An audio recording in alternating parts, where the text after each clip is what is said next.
Most people imagine a blockade as something simple. A line is drawn, ships stop, the message is clear. But real blockades, especially in a place like the Strait of Hormuz, are rarely that neat. They are legal, military, commercial, and political systems all at once. And that is why one tanker can matter more than it seems.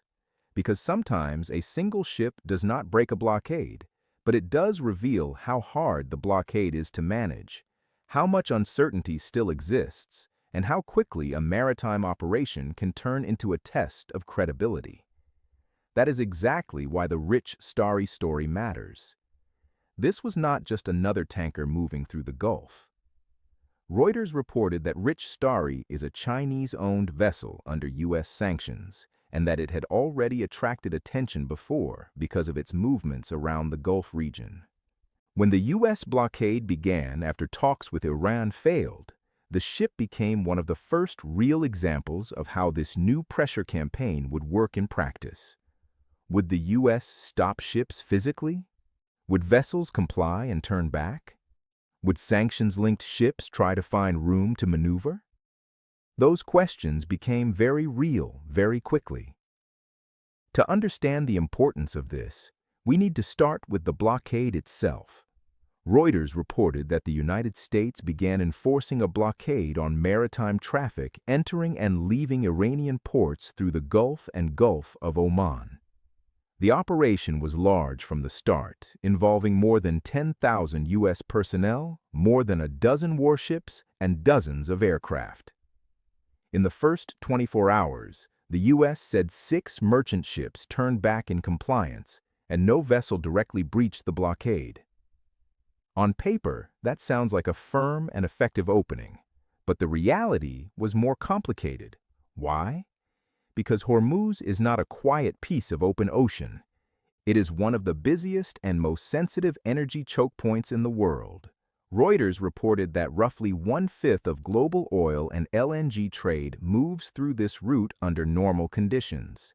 That means every enforcement decision sits under enormous pressure. Stop too little, and the blockade looks weak. Stop too much, and global energy markets react sharply. Leave too many gray areas, and ship owners begin probing the edges. That is the environment in which Rich Starry appeared. And here is where it gets interesting. Reuters reported 2 things that seemed to pull in different directions. One report said Rich Starry was among ships that passed through the strait despite the new blockade on vessels linked to Iranian ports, showing that traffic was not fully frozen on day 1. Another report, the next day, said the same vessel had turned back toward the Strait of Hormuz after leaving the Gulf and was later anchored near Iran, suggesting it had not found a clear way around the new rules after all. Put together, those reports do not show a simple success or failure. They show a blockade being tested in real time by a sanctions-linked vessel operating in a narrow legal and commercial gray zone. That is why this ship matters. It did not need to force a confrontation with U.S. warships to create a strategic problem. Its movements alone raised a bigger question. How does Washington enforce a blockade in a choke point crowded with commercial traffic, complex ownership structures, mixed cargoes, and ships that may not be sailing directly to or from Iran at every moment? Reuters reported that Rich Starry was carrying methanol loaded in the UAE, not Iranian crude. That detail matters because it shows how hard it can be to separate ordinary commercial activity from politically sensitive shipping networks once sanctions, routing decisions, and ownership questions overlap. In simple terms, the Rich Starry incident tested 3 things at once. First, it tested the clarity of the blockade. Reuters reported that the U.S. outlined the blockade's scope as covering maritime traffic tied to Iranian ports, with humanitarian shipments allowed after inspection and neutral ships to non-Iranian destinations still permitted safe passage. That sounds straightforward, but in practice it creates room for difficult judgments. A ship can be sanctioned, Chinese-owned, Panama-flagged, carrying non-Iranian cargo, and still become part of the blockade story. That is not confusion by accident. That is what modern maritime enforcement looks like. Second, it tested the credibility of enforcement. A blockade is not measured only by whether ships are seized. It is also measured by whether shipowners believe it is serious enough to change their behavior. In that sense, Reuters reporting cuts both ways. On one hand, 6 ships turned back in the first day, and the U.S. said no vessel breached the blockade. On the other hand, Reuters also reported that first-day strait traffic was barely affected in raw transit terms and that several vessels still moved through, including sanctioned or Iran-linked ships not bound for Iranian ports. That does not mean the blockade failed, but it does mean the opening phase revealed limits, exceptions, and friction. Third, it tested the economic pressure strategy behind the blockade. This is not only about ships at sea. Reuters reported that the U.S. also decided not to renew a key waiver on Iranian oil shipments and warned foreign financial institutions, including in China, about the risks of facilitating Iranian transactions. That means the blockade is part of a wider squeeze involving shipping, sanctions, banking, and trade networks. In that context, a Chinese-owned sanctioned tanker matters not just because of where it sails, but because it sits at the intersection of maritime enforcement and financial pressure. And this brings us to the China angle, which is one of the most important parts of the story. Reuters reported that China condemned the blockade as dangerous and against international interests. That response was not only diplomatic.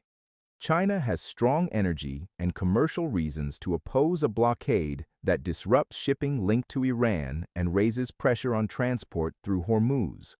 So when a Chinese-owned sanctioned tanker becomes part of the first wave of blockade testing, the story becomes larger than one vessel. It becomes a symbol of a much wider contest over who gets to shape trade rules, sanctions enforcement, and maritime access in one of the world's most important energy corridors. This matters because blockades are always political messages as much as military actions.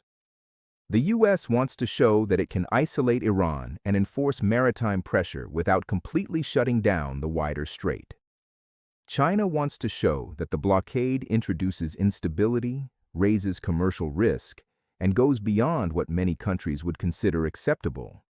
In that context, the Rich Starry incident becomes useful to both narratives. The U.S. can say the ship did not break the blockade and ultimately failed to evade the new restrictions. China and other critics can point to the same episode and say the blockade is messy, selective, and commercially disruptive without being cleanly decisive. Here is where the deeper lesson appears. People often think the hardest part of a blockade is military force. But in a place like Hormuz, the hardest part may be sorting, signaling, and sustaining. Sorting means identifying which ships fall under the blockade and which do not.